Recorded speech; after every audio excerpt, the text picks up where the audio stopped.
Assalamualaikum warahmatullahi wabarakatuh.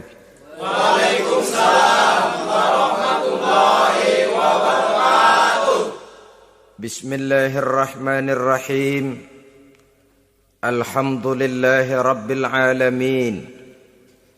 Wassalatu wassalamu ala asyrafil anbiya'i wal mursalin, imamil muttaqin, sayyidil ghurril muhajjalin, sayyidina wa maulana Muhammadin wa ala alihi wa ashabihil mujahidin at-tahirin, amma ba'du.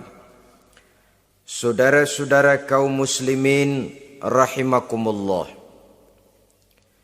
Di zaman Rasulullah sallallahu alaihi wasallam adalah seorang pemuda bernama Ikaf bin Khalid.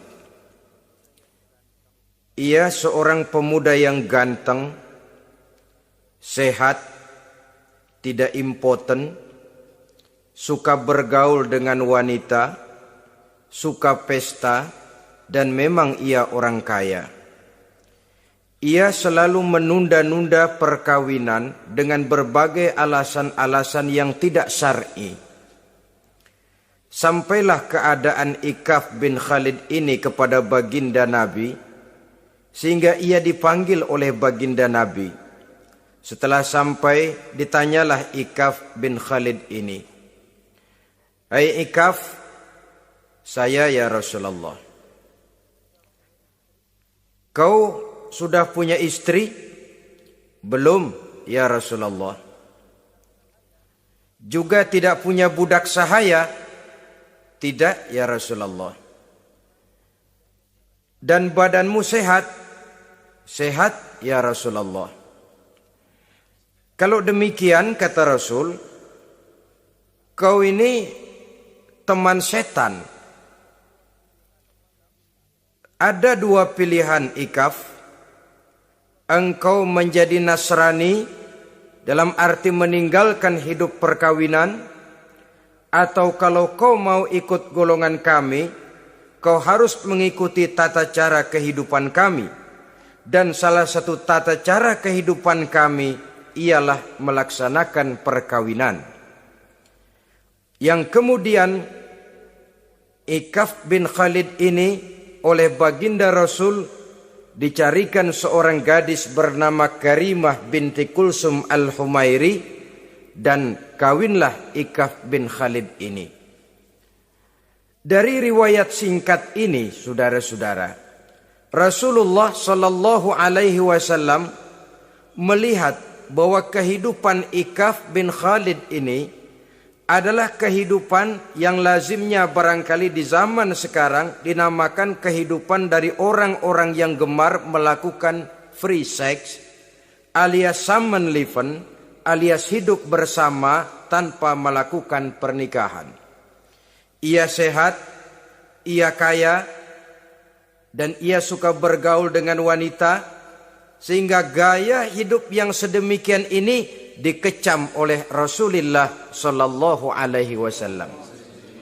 Dua pilihan ditawarkan: menjadi pendeta Nasrani yang bebas dari ikatan perkawinan, atau kalau mau menjadi muslim, ikutlah cara hidup kami, kata Rasul. Dan di antara cara hidup kami adalah melakukan apa yang dinamakan dengan perkawinan. Sebagaimana yang kita maklum, manusia adalah makhluk berketurunan terus-menerus sebagai makhluk dua jenis, laki-laki dan perempuan.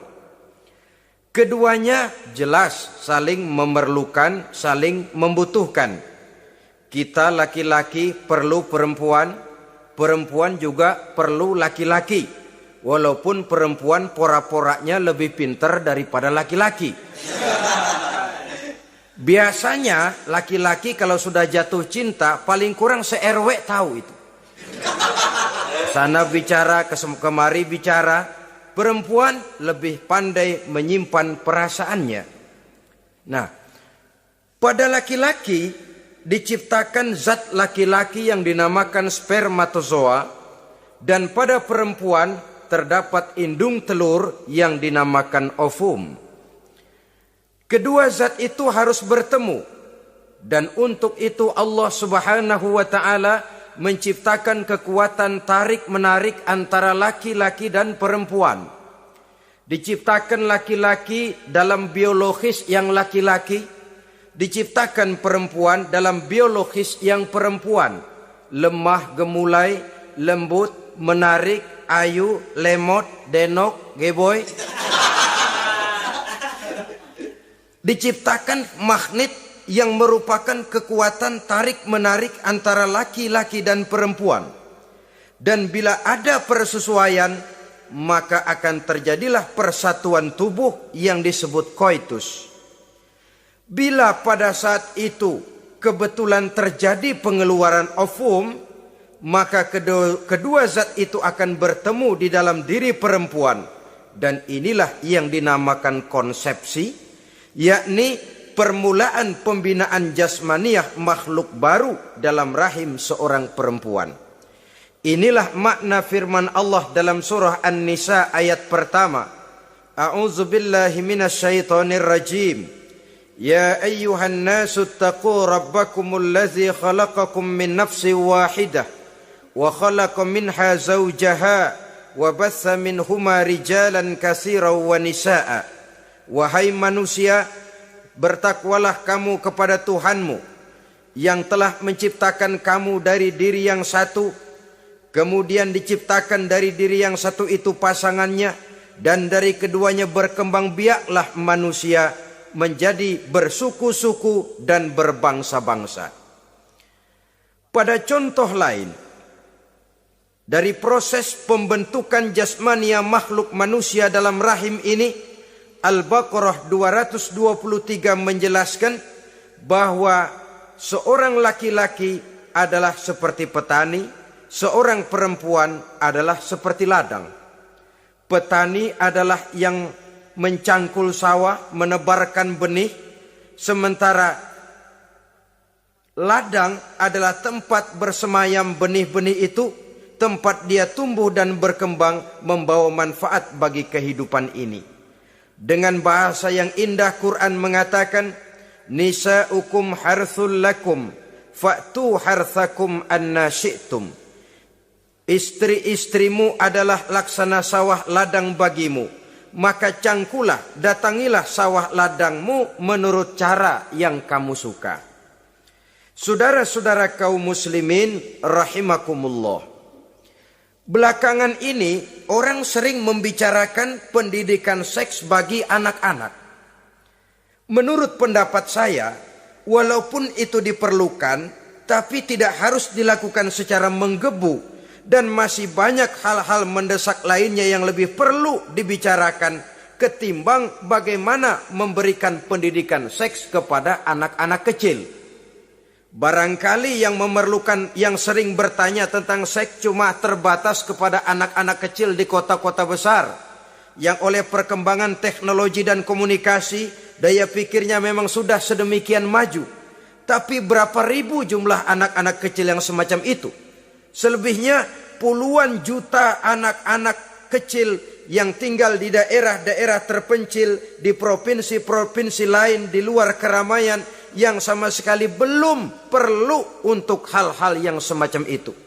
Haruskah cuma untuk membela yang 1.000 atau 2.000 orang ini saja, lalu kita mengabaikan yang puluhan juta adanya? Kita masih harus membicarakan bagaimana kurikulum pendidikan yang mapan. Kita harus membicarakan bagaimana sistem pendidikan yang memadai. Saudara-saudara, Quran sendiri harus kita katakan berbicara soal seks, tapi gaya bahasanya sopan. Ajaran yang terkandung di dalamnya luhur, tidak terbuka belak-belakan. Saya khawatir disalahgunakan nantinya. Maklum ya, yang namanya anak-anak, sifat yang menonjol pada dirinya itu adalah hubbut taklid. Senang meniru. Apa yang dia lihat, apa yang dia baca, apa yang dia tonton, biasanya ingin dia terjemahkan dalam kehidupannya. Kadang-kadang kalau habis baca komik Superman, dia kepengen jadi Superman. Itu anak kecil. Habis baca buku Si Buta dari Gua Hantu misalnya, pengen jadi si buta dari gua hantu, nyari kayu bikin tongkat. Biasa, itu watak yang namanya hubbut taklid. Sekarang kalau kepada anak-anak semacam itu sudah diberikan pendidikan seks, saya khawatir. Kadang-kadang tidak dididik saja sudah lancar kok.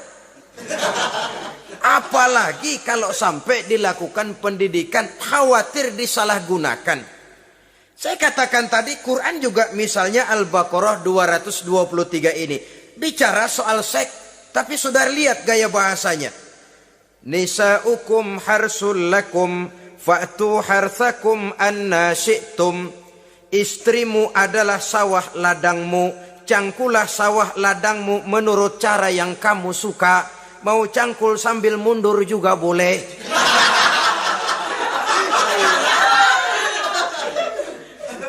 Teknik mencangkul terserah kita, asal yang dicangkul sawah ladang sendiri. Jangan sawah ladang orang lain dipaculin, marah yang punya. Kita lihat di sini betapa dalam gaya bahasa yang sopan Al-Quran berbicara soal ini. Saudara-saudara kaum muslimin rahimakumullah. Kesenangan melakukan hubungan seksual digerakkan oleh satu energi, oleh satu kekuatan dalam diri manusia yang dinamakan insting seksual atau libido. Dan libido merupakan energi yang terbesar dalam tubuh manusia. Ini harus disalurkan. Sebab kalau tidak, bahaya. Saudara tahu bahaya itu lebih bahaya dari yang bahaya. Pakai tasdid dia, bahaya. Insting seksual apabila tidak disalurkan bisa menimbulkan berbagai macam gejala-gejala yang bisa mengganggu kesehatan diri atau mengganggu lingkungan. Nah, Islam tahu itu. Islam pun tidak ingin menghilangkan nafsu. Islam memberikan legitimasi penyaluran libido, penyaluran insting seksual melalui pintu yang disebut nikah. Dengan demikian, nikah merupakan pintu legitimasi untuk manusia di dalam ia menyalurkan insting seksualnya atau libidonya atau kecenderungan untuk melakukan hubungan seksual.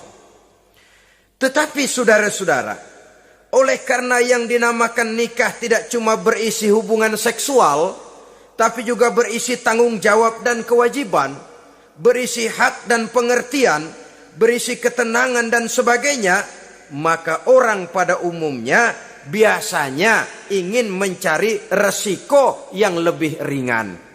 Hubungan seksnya mau, nikahnya ogah. Sebab apa? Karena nikah itu tidak cuma merupakan hubungan seksual saja. Ya, ia harus berisi tanggung jawab. Ya, ia berisi hak dan kewajiban. Ya, ia berisi pengertian. Ya, ia berisi penyantunan sandang, pangan, perlindungan, dan lain sebagainya. Orang lalu mengambil jalan pintas. Sehingga terjadilah kecenderungan gaya hidup yang disebut Samen Leven. Yang berangkat dari free love untuk kemudian mengarah kepada free sex. Hidup bersama tanpa diikat dengan tali pernikahan.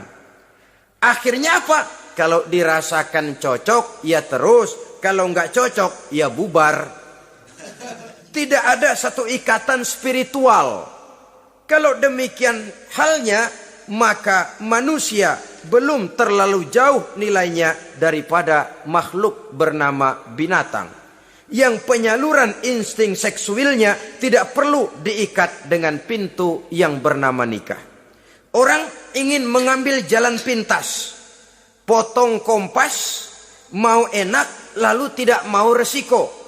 Hubungan seksualnya mau, tapi kemudian pernikahannya tidak mau. Akibatnya pada satu segi prostitusi, Saudara tahu prostitusi, pelacuran meningkat. Perkara apa latar belakangnya itu bukan soal kita, tetapi kemudian terjadilah proses yang dinamakan prostitusi, atau kalau tidak terjadilah pergaulan bebas di dalam kehidupannya. Saudara-saudara kaum muslimin rahimakumullah, Islam pada hakikatnya memberikan alternatif, sehingga Nabi mengajarkan dalam satu hadis, ya ma'syaras syabab, wahai para pemuda, man istata'a minkumul ba'at, barang siapa di antara kamu mampu memberi nafkah. Ba'at di sini diartikan nafkah. Nafkah apa? Nafkah zahir, nafkah batin. Itu arti ba'at. Hai para pemuda, siapa di antara kamu yang sudah sanggup memberikan nafkah, baik zahir maupun batin, hendaklah dia melakukan perkawinan. Jangan lupa ini, man istata'a minkumul ba'at, yang mampu memberikan nafkah baik zahir maupun batin, hendaklah dia melakukan perkawinan. Kadang-kadang ada juga anak muda nekat banget, main derulung aja, nggak nengok kiri, nggak nengok kanan, tidak memahami yang namanya ba'at. Ba'at ini nafkah zahir. Nafkah zahir itu apa? Ya sandang, ya pangan, ya perlindungan. Nafkah batin itu apa? Ya kasih sayang, ya pengertian, ya termasuk di dalamnya melakukan hubungan seksual. Kalau itu cuma dasar itu, rasanya mah setiap kita mampu. Tapi kan tidak cuma itu yang jadi modal bagi satu perkawinan. Siapa di antara kamu yang sudah mampu memberikan nafkah, hendaklah dia kawin. Fa illam yastati', tetapi apabila dia tidak mampu memberikan nafkah itu, fa alaihi bisyam, hendaklah dia melakukan puasa. Sebab apa? Puasa ini esensinya kemampuan mengendalikan hawa nafsu. Umpamanya ada pemuda, badannya sehat, tidak sakit, tetapi dia belum mampu untuk memberikan nafkah. Sementara temperamennya termasuk tegangan kelas tinggi. Gak boleh kecolek dikit mau ngedredet aja. Yang semacam ini oleh Nabi, fa'alaihi bisyam. Kalau memang belum mampu memberikan nafkah, hendaklah puasa. Sebab apa? Puasa lebih mengendalikan diri. Saudara-saudara, apabila puasa ini pun dirasakan juga berat, maka ada cara lain untuk menetralisir libido itu tadi. Kecenderungan untuk melakukan hubungan seksual. Dengan apa misalnya? Dengan jalan melakukan olahraga. Dengan melakukan olahraga, hormon yang membentuk libido tersalurkan, terkuras melalui energi yang dikeluarkan pada saat melakukan olahraga. Atau dengan jalan yang keempat, menjauhi hal-hal yang bisa menimbulkan rangsangan seksual. Bisa dengan puasa tadi, bisa dengan olahraga, bisa dengan lain-lain yang kira-kira bisa menghindarkan kita dari hal-hal yang bisa menimbulkan rangsangan seksual. Sehingga Al-Quran pada surah Al-Isra ayat 32 berpesan, la taqrabuz zina innahu kana fahishatan wa sa'a sabila. Jangan kamu mendekati zina, sebab sesungguhnya zina perbuatan yang keji dan jalan yang sangat buruk. Jangan mendekati zina. Mendekati zina artinya mendekati hal-hal yang bisa membawa kita kepada perbuatan zina. Termasuk misalnya bacaan-bacaan Parno. Nah, ya. Itu Parno nggak boleh dibaca. Blue film, ngintip, nah ini juga penyakit ini.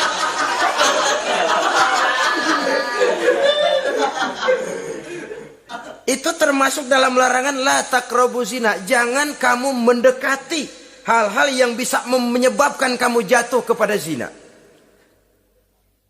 Kalau itu didekati, besar kemungkinan kita akan terperosok ke dalamnya. Sehingga pepatah bilang, kalau takut jatuh ke sungai, jangan main di pinggir sungai. Kalau takut ombak, jangan berumah di tepi pantai. Kalau takut jatuh kepada zina, jangan mendekati hal-hal yang bisa membawa kita kepada perzinaan. Nah, saya merasa prihatin bahwa dimanapun di dunia ini, modernisasi, kemajuan sering membawa proses pergeseran nilai. Cepatnya arus komunikasi. Apa yang terjadi di Amerika hari ini bisa kita tahu hari ini. Apa yang terjadi di Eropa hari ini bisa kita saksikan hari ini. Proses komunikasi yang sedemikian canggih membawa dampak proses pergeseran nilai dalam diri dan kehidupan manusia. Akibatnya dia banyak tahu, dia banyak melihat, dia banyak mendengar. Kalau dia tidak punya filter, dia akan mudah terhanyut oleh nilai-nilai yang menggeser dia dari tuntunan ajaran agamanya. Maka dengan demikian saudara-saudara, Islam memberikan legitimasi terhadap penyaluran insting seksual melalui pintu yang disebut nikah. Dan Islam mencela apa yang disebut samenleven, free love atau free sex alias hidup bersama tanpa melakukan pernikahan. Apa yang akan terjadi dalam kehidupan ini apabila manusia bergaul sebebas-bebasnya tanpa terikat lagi oleh norma dan kaedah kehidupan beragama?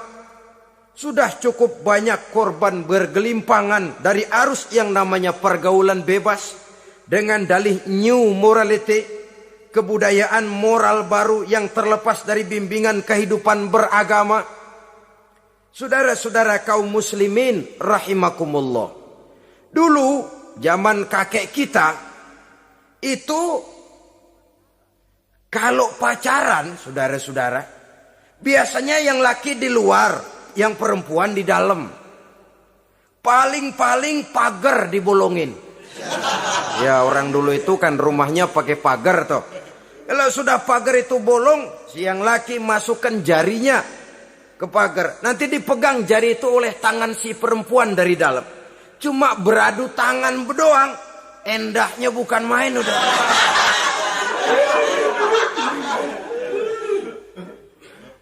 Sekarang saudara-saudara, saya lihat kayak orang beli sepatu. Orang beli sepatu curang banget. Beli mah belum tentu jadi, nyedengin hayo aja.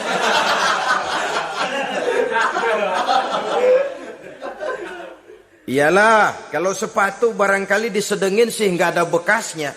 Kalau anak orang disedengin, Allahu Akbar. Ya sedang sih sedang.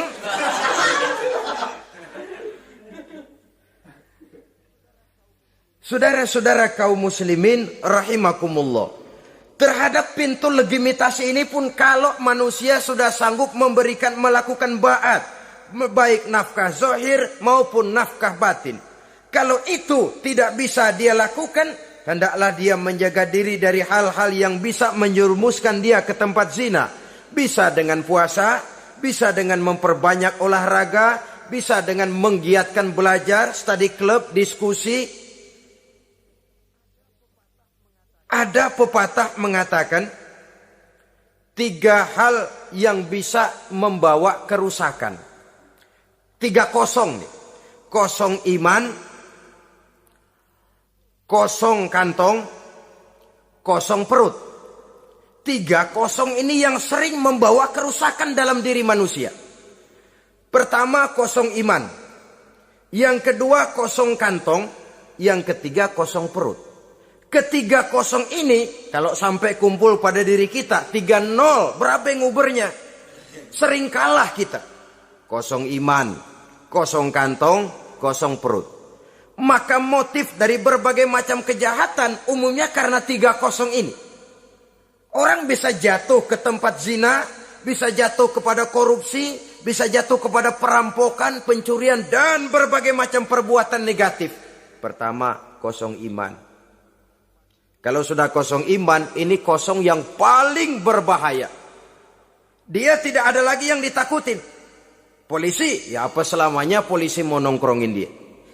Kalau sudah kosong iman, ini sudah tidak ada lagi norma yang diindahkannya. Yang kedua, kosong kantong. Orang kalau kosong kantong mudah gelap mata. Bawaannya udah was-was mulu uring-uringan. Kosong kantong. Yang ketiga, kosong perut. Kosong perut ini lapar, kemiskinan maksudnya bisa membuat orang jadi jahat. Bisa membuat orang menjadi pelacur. Bisa membuat orang jadi koruptor. Bisa membuat orang jadi penjahat. Itu motifnya karena kosong perut.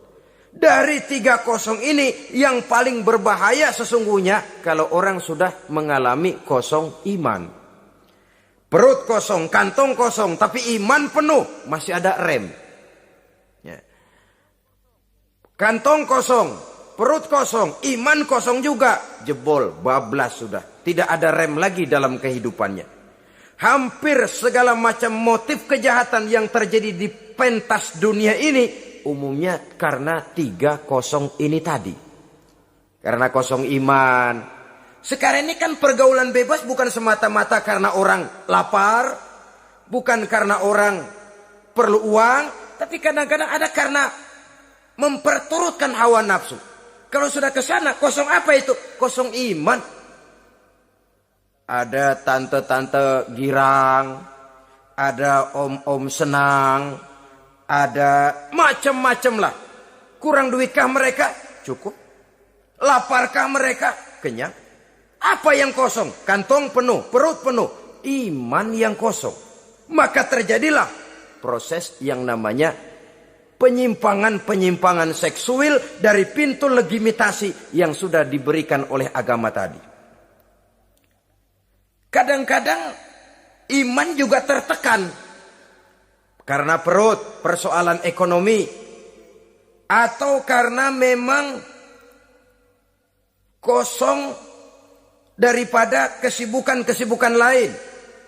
Kosong kantong, motivasi ekonomi. Ini seluruhnya bisa menjadi motivasi utama dari terjadinya berbagai macam penyimpangan. Karenanya Islam memberikan pintu legitimasi lewat jalan yang disebut nikah. Sehingga Nabi mengajarkan, hai para pemuda, siapa di antara kamu yang sudah mampu memberikan nafkah baik zahir maupun batin, hendaklah dia melakukan perkawinan.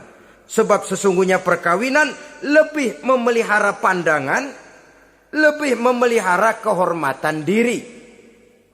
Dari segi pandangan lebih terpelihara, dari segi kehormatan diri juga lebih terpelihara.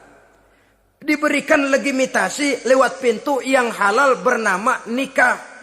Kalau sudah didapat dengan cara yang halal, menikmatinya pun enak.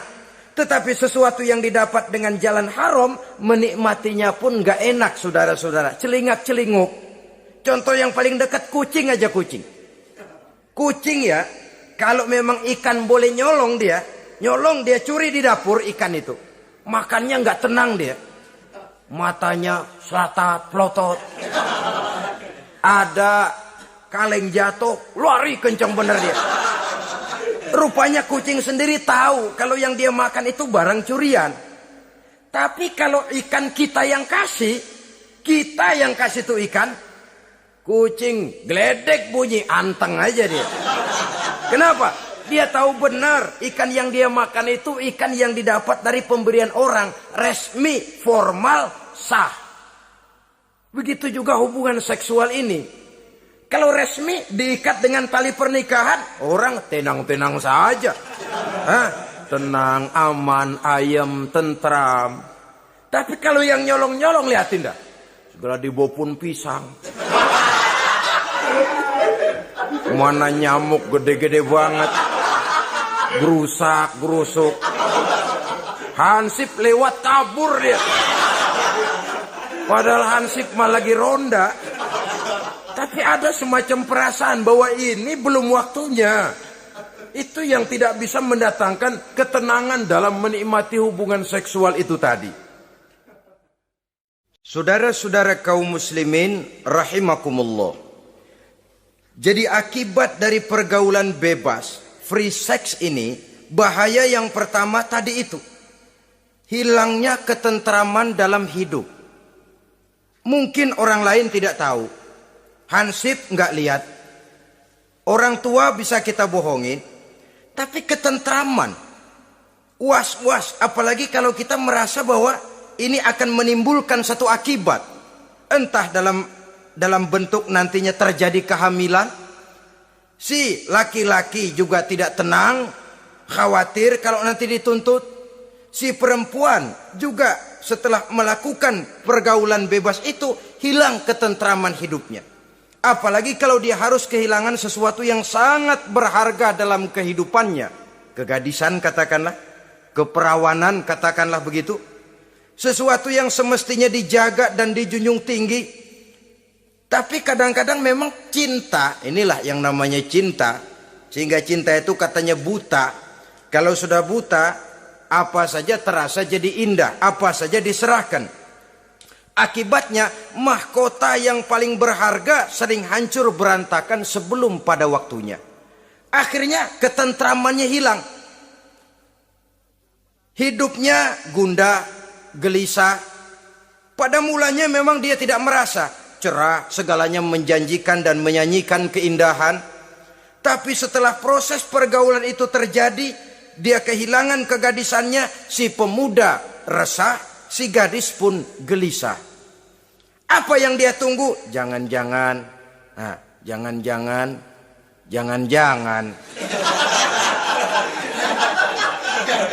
Ini biasanya tanggal segini sudah keluar, ini kok belum. Waduh, jangan-jangan. Makin merana lah dia. Tidak ada lagi ketentraman dalam hidupnya.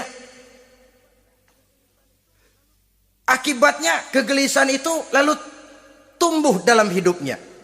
Kerjanya tiap hari hanya termanggu-manggu.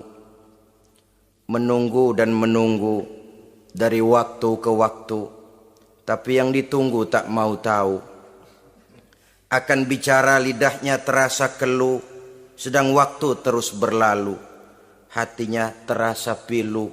Bagai diiris dengan sembilu. Mau keluar rasanya malu. Salah elu.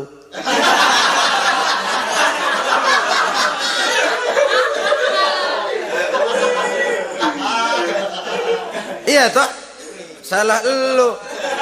Ngapa nggak sabar nunggu penghulu?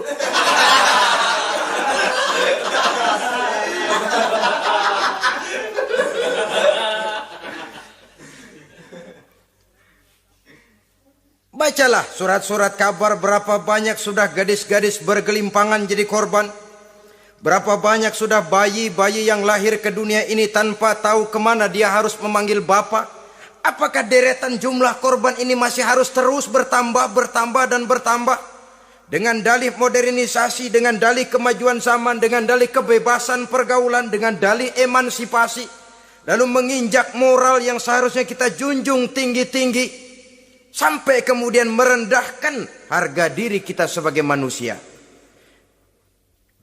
Hilangnya ketentraman dalam hidup. Bahaya yang kedua dari pergaulan bebas ini, berjangkitnya penyakit kelamin. Penyakit yang saudara-saudara tentu tahu, tidak tanggung-tanggung. Raja namanya. Raja singa. Barangkali sekarang sudah ada suntikan penisilin, boleh jadi. Barangkali sudah ada pil KB yang bisa mengatur saat-saat orang melakukan, saat orang bisa menstruasi, boleh jadi. Tapi alat-alat itu memang kalau disalahgunakan bisa merangsang terjadinya pergaulan bebas. Terjadinya penyakit kelamin. Pada lain segi, saudara lihat saja, sering dicontohkan, kalau pagi-pagi PLN bikin pengumuman, nanti malam listrik akan mati total seluruh kota. Wah, tahu kita, ini nanti malam listrik bakalan mati. Pagi-pagi sudah beli baterai kita. Masukin batu baterai ke dalam baterai. Dari pagi sampai sore itu baterai kita sorotin terus. Padahal masih siang. Apa yang terjadi? Nanti maghrib datang, malam tiba, nyorot lagi. Udah soak batunya. Kenapa? Lantaran dari pagi sepanjang siang disorotin terus. Belum waktunya baterai nyempret terus. Begitu malam, udah soak, nggak terang lagi. Sama saja, kita juga begitu. Belum nikah, dipakai terus. Mumpung masih siang, nyorot terus baterai. Itu nanti kalau sudah malam, masuk pintu pernikahan, baterai bisa soak. Mau nyorot lagi, lah remeng-remeng. Udah nggak punya daya begitu masuk pintu pernikahan, cuma celam-celam doang, saudara-saudara.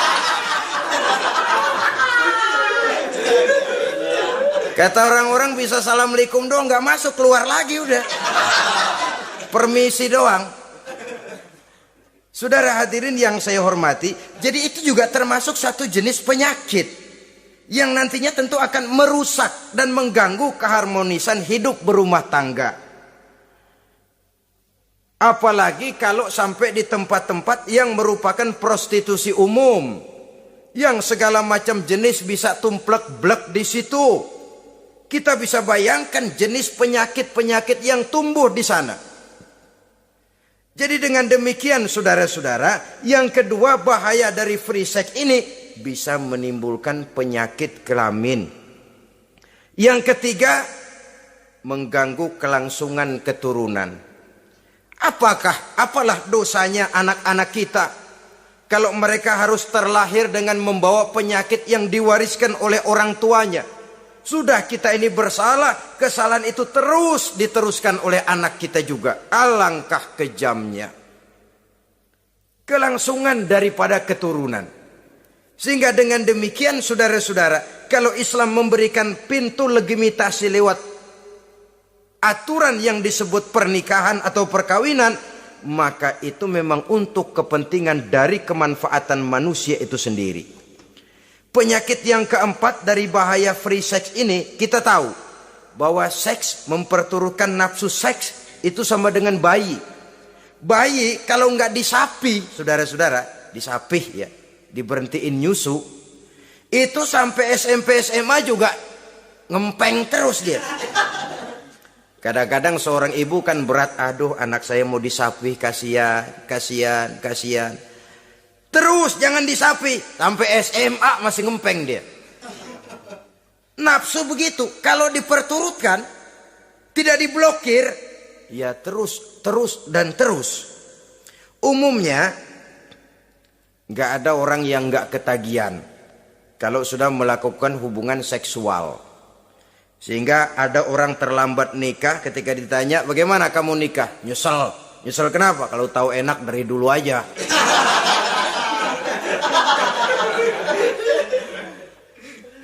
Nah, sekarang kecanduan terhadap hubungan seksual ini akan membawa dampak tadi.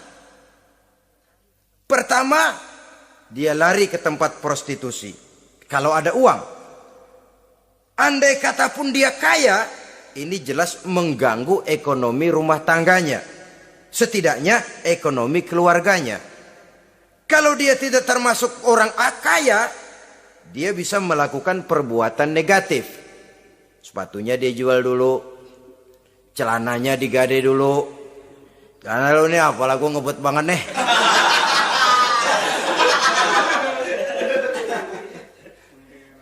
Itu sudah mengarah kepada ekonomi. Belum lagi penyakit yang kelima, bahwa free sex ini bisa membawa kehancuran karier. Saudara lihat ya, walaupun tidak karena free sex sepenuhnya, tapi pengaruhnya. Konon Julius Caesar yang begitu gagah perkasa, takluk dan bertekuk lutut di bawah kaki Cleopatra. Konon Napoleon Bonaparte, singa daratan Eropa, luas kekuasaannya, besar tentaranya, dia tunduk di bawah kaki Margaret Josephine. Bahkan konon Adolf Hitler yang begitu luar biasa cuma tunduk kepada Eva Braun. Baiklah, itu sejarah masa lalu. Yang sekarang yang kita alami, saudara. Betapa seorang senator seperti Gary Hart, calon presiden unggulan di Amerika, brilian, jenius, cerdas, diunggulkan, masih muda. Betapa calon presiden ini harus mundur dan hancur karier politiknya cuma karena skandalnya dengan seorang hostess bernama Donna Rice. Ini di Amerika loh, di satu negara yang konon katanya menganut liberalisme, tapi begitu tingginya dijunjung nilai-nilai moral. Kalau dia terlibat begitu, bagaimana kalau dia jadi presiden nanti?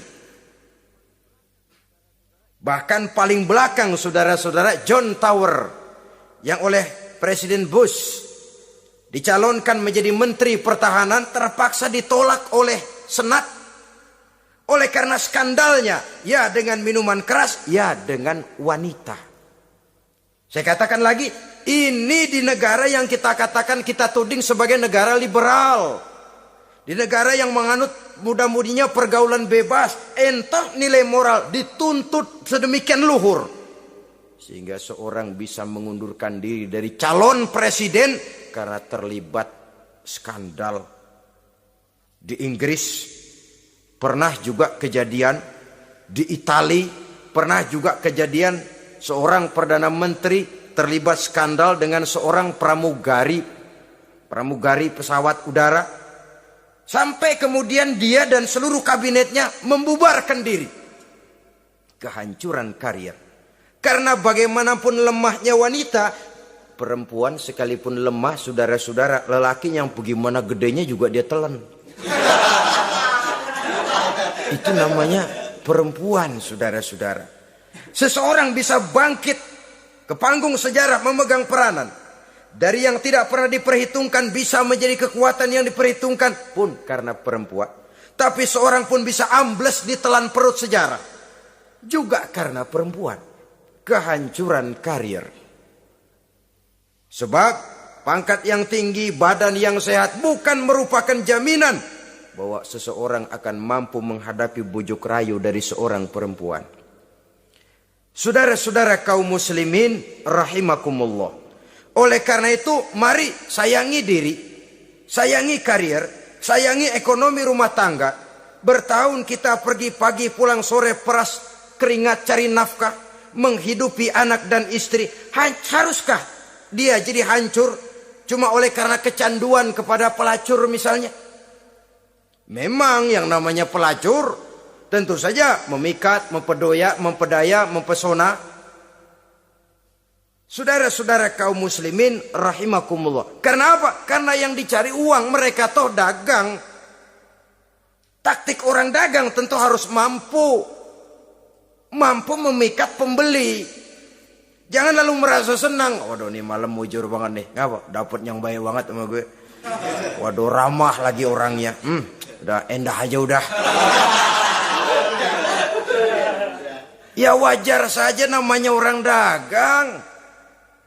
Sehingga orang-orang tua dulu punya pepatah, kalau Anda termasuk orang yang jarang senyum, jangan jadi pedagang. Pedagang wanyun mulu, siapa yang betah beli? Itu kan termasuk psychology of salesman. Memang caranya orang dagang yang mesti begitu. Dia membujuk, dia merayu, dia mempedaya, dia mempesona. Jatuh kita ke kerayuannya, sulit untuk bangkit kembali. Karena itu, jangan dibiasakan. Yang sudah terlanjur, tidak ada terlambat untuk menarik diri. Adalah lebih baik kita gila dulu baru benar, daripada benar dulu baru jadi orang gila. Kalau orang gila mau benar, ini gampang ngaturnya. Tapi sudah benar, lalu gila. Ini repot, saudara-saudara. Dibilangin apa-apa, dia pernah jadi orang benar. Lebih baik kita memulai hidup ini dengan lembaran kelabu. Kalau pada akhirnya kita bisa mengganti dengan lembaran-lembaran putih. Daripada kita mulai dengan lembaran putih kalau akhirnya jadi kelabu. Yang paling baik tentu putih sejak lembaran pertama sampai kepada lembaran terakhirnya. Saudara-saudara kaum muslimin rahimakumullah. Lalu selain zina, apa penyimpangan-penyimpangan seksual itu? Ya, penyimpangan yang umum yang tidak dilakukan oleh sepasang suami istri dinamakanlah dia dengan zina. Tapi kadang orang mencari jalan lain untuk menyalurkan insting seksualnya itu. Ada misalnya dia puasa emang kagak doyan. Budek seharian kagak makan, capek. Olahraga ndak suka olahraga. Sementara tegangannya tegangan tinggi. Baca buku yang parno seneng. Kalau ngomong selalu yang nyerempet-nyerempet. Akibatnya apa? Dia puasa tidak, olahraga tidak. Dia bisa jatuh kepada yang disebut onani atau masturbasi. Ada ulama mengharamkan ini, ada yang memakruhkan saja. Tapi bagaimanapun itu merupakan satu perbuatan dosa. Sungguh pun oleh ilmu kedokteran tidak dipandang sebagai sesuatu yang membahayakan barangkali. Tapi pada umumnya lalu lahir rasa minder, rasa rendah diri, dan masturbasi atau onani itu termasuk zina tangan. Ya walaupun dosanya tidak sebesar zina biasa, sebab jangan lupa mata bisa zina, zina mata yang memandang sesuatu yang haram. Tangan bisa zina, zina tangan termasuk onani. Hidung bisa zina, zina hidung, ya saudara lebih tahulah. Ini termasuk jenis penyimpangan. Atau kemudian ada lagi jenis lain. Seseorang yang menyalurkan insting seksualnya kepada makhluk sejenisnya. Laki-laki kepada laki-laki. Itu yang kita kenal dengan istilah homoseksual. Itu bukan barang baru itu. Di zaman Nabi Lut itu sudah terjadi dan mereka dikutuk oleh Allah Subhanahu wa taala. Homoseksual itu termasuk dosa besar. Sekarang ini orang malah menuntut dilindungi haknya. Sehingga kaum gay di Amerika itu pernah demonstrasi menuntut perlindungan hak. Bahkan mereka sudah tidak perlu sembunyi-sembunyi lagi, bahkan ada yang hidup berumah tangga. Ini ya terlepas dari penyakit kejiwaan yang memang harus disembuhkan dan perlu pengobatan khusus. Tapi homoseksual dilihat dari segi agama merupakan satu perbuatan yang berdosa. Dan dosanya besar. Atau perempuan dengan perempuan. Itu yang kita kenal dengan istilah lesbian. Kadang-kadang karena patah hati ngelihat laki bawaannya udah gedek aja udah. Tadinya kebangatan digombalin, kebangatan percaya penuh. Habis tuh rayuan 17 lapangan keluar semua. Akhirnya dia berhadapan dengan kenyataan yang membuat dia kecewa. Broken, benci kepada laki-laki. Ada yang bersimpati sesama jenisnya. Terjadilah pergaulan intim sesama perempuan. Itu yang kita kenal dengan istilah lesbian. Dan itu pun merupakan penyimpangan yang juga berdosa pelakunya itu. Dua. Ada penyimpangan lain yang disebut eksibisionisme. Apa itu? Seseorang memperoleh kepuasan seksual apabila dia memamerkan. Ngunjuk-ngunjukin. Ini termasuk penyakit kejiwaan. Penyakit pameran. Memamerkan auratnya kepada orang lain. Di situ dia merasakan satu kepuasan. Jangankan memamerkan ya, dalam artian memperlihatkan. Melihat begitu saja sudah bukan perbuatan yang baik, apalagi sampai memamerkan. Kemudian juga termasuk penyimpangan ini apalagi? Apa yang dinamakan dengan masochisme. Apa dia? Seseorang yang baru mendapat kepuasan seksual melalui penderitaan, penyiksaan, atau dikenal juga dengan sadisme ini. melakukan hubungan seksual melalui penyiksaan, penghinaan, penderitaan. Di sana dia merasakan ada kepuasan seksual. Ini merupakan penyimpangan yang berbahaya. Sudah hubungan seksualnya di luar pernikahan berbahaya dan berdosa besar. Membuat orang lain menderita dan sakit, itu juga merupakan suatu perbuatan dosa. Kemudian yang kelima, apa yang disebut dengan pedofilia. Belakangan ini kita sering baca surat kabar atau majalah, ada orang tua berhubungan dengan anak kandungnya sendiri. Inna lillahi wa inna ilaihi raji'un. Ini udah bapak moyangnya dosa. Sudah zinanya dosa dilakukan kepada anak kandung sendiri. Bahkan pernah 2 orang anak kandungnya masih SMP digarap sekaligus oleh bapak kandungnya sendiri. La haula wa la quwata illa billah. Sudah kayak apa hati orang tua? Anaknya sendiri. Bapak moyangnya dosa. Penyimpangan seksual sampai hati seorang bapak bergaul dengan mempergauli. Bahkan kalau mempergauli barangkali mendingan memperkosa anaknya sendiri. Anak kandungnya yang dilahirkan oleh istrinya. Itu yang digarapnya. Saudara-saudara kaum muslimin rahimakumullah. Begitulah memang makin maju zaman, makin canggih teknologi, makin canggih juga kriminalitas di dalam dunia ini. Namun seperti kita maklum, polisi punya satu teori. Kejahatan bisa terjadi karena 2 faktor yang dinamakan faktor N dan K. Niat dan kesempatan. Niat ada, kesempatan tidak ada, sulit untuk berbuat jahat. Kesempatan ada, niat tidak ada, tidak jadi orang berbuat jahat. Tapi di antara 2 faktor ini, yang paling utama sesungguhnya adalah faktor N. Faktor niat. Kalau niat sudah kuat, kesempatan bisa diciptakan. Waktu bisa ditunggu, momen bisa dinantikan. Tapi kalau niat yang tidak ada, bagaimanapun banyak kesempatan, kita tidak akan mungkin untuk bisa melakukan kejahatan karena faktor niat itu yang tidak ada.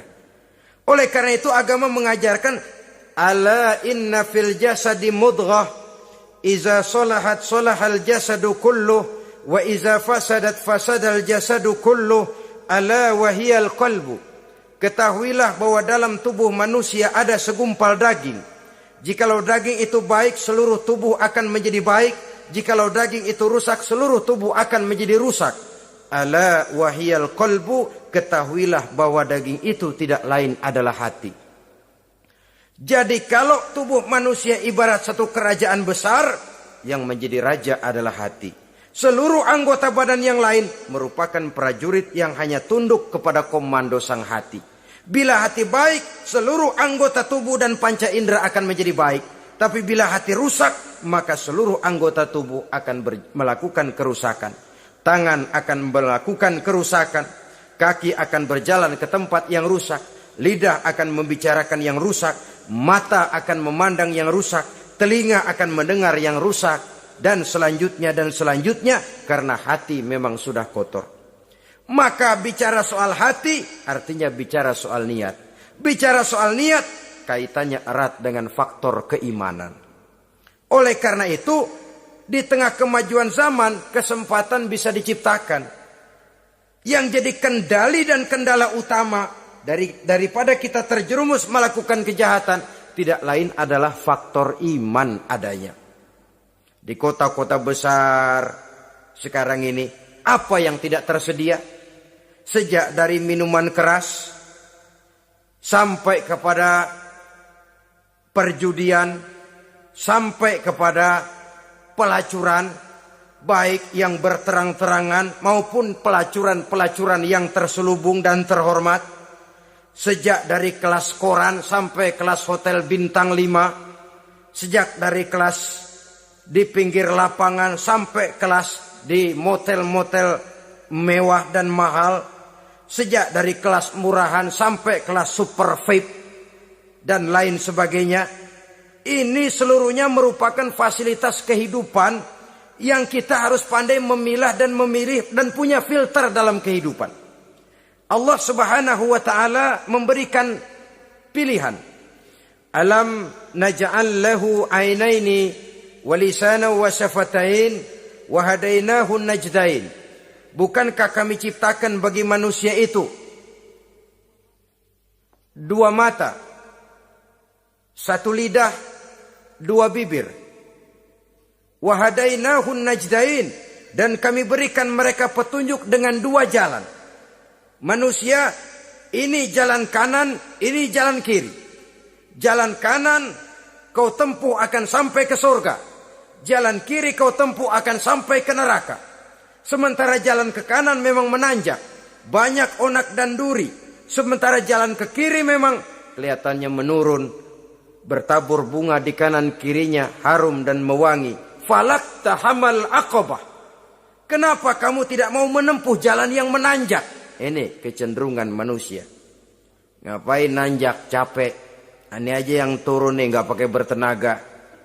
Ngapain kawin, repot lah pakai nyari nafkah, pakai kerja, ntar punya anak ribet lah, sama juga. Mendingan ke sono aja, 2000 bersih udah.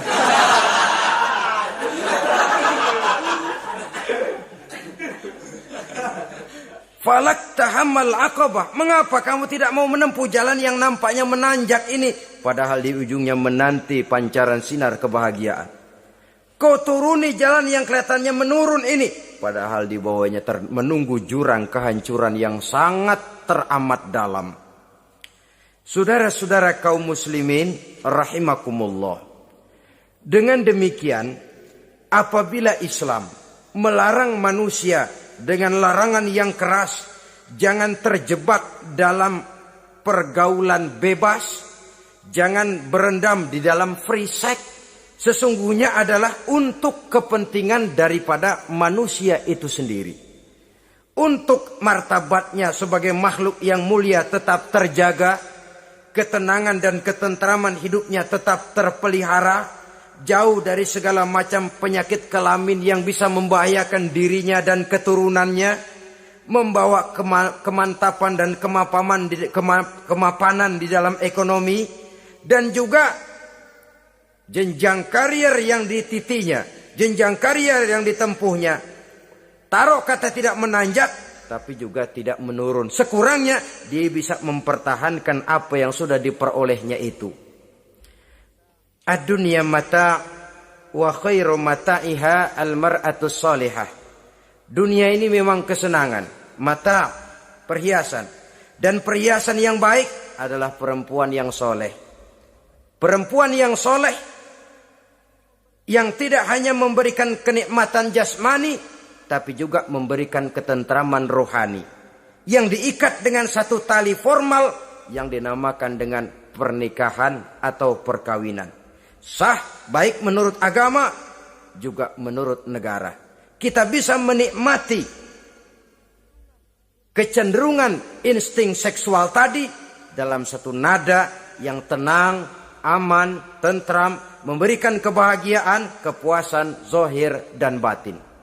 Tapi kalau jalan pintas yang kita tempuh, potong kompas yang kita pilih, kita lebih suka jajan, lebih suka ngeteng. Nikah kan berat, bayar mas kawin, bawa uang belanja segala macam. Iya, tapi sekaligus. Setelah itu saudara boleh pakai seumur hidup, asal masih ada napasnya masih bisa dipakai.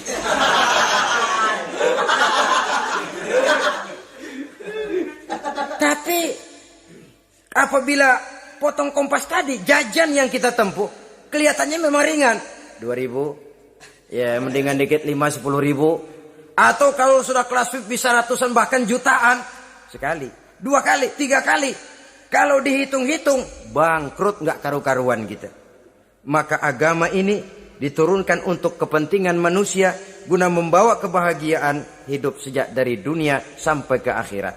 Kepada adik-adik remaja, para pemuda, jika sudah mampu memberikan nafkah, laksanakanlah pernikahan atau perkawinan. Jika belum mampu, maka jauhilah hal-hal yang dapat menimbulkan rangsangan seksual. Boleh dengan jalan berpuasa, memperbanyak olahraga, menggiatkan studi klub, diskusi dan sebagainya, sehingga kita selamat dari arus pergaulan bebas yang akan merendahkan martabat kita sebagai manusia. Inilah yang kita bicarakan pada pertemuan kali ini. Terima kasih atas segala perhatian, mohon maaf atas segala kekurangan. Usikum wa nafsi bitaqwallah. Wassalamualaikum warahmatullahi wabarakatuh.